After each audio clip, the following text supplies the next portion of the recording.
Hi, I'm Kelly Bowman, co-host of Coffee, Careers, and the Occasional Cocktail. Thanks for joining us today. I wanted to introduce my partner as well, Brian Bowman. He's going to help me co-host this new channel. We're really excited about starting this. We have lots of great career advice regarding how to find a job, how to self-assess, how to... Yes. Sometimes we get stumped, folks. We're not professionals totally. But look, the fact of the matter is we've been in the space for about 20 plus years, and we do have a lot of fun on this show, I have to say.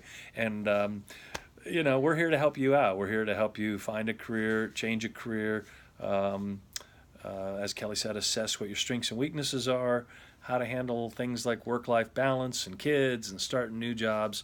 So we're going to profile lots of different occupations and discuss a lot of different subject matter relative to careers. So some of it you'll need a coffee in the morning, and at the end of the day you may have had a tough day and you may need A cocktail. a cocktail. So that's just the way things roll, and we want to be fun, keep it real. So thanks for stopping by, and we look forward to your comments and suggestions below. Thanks, and take care. Bye bye. Thanks.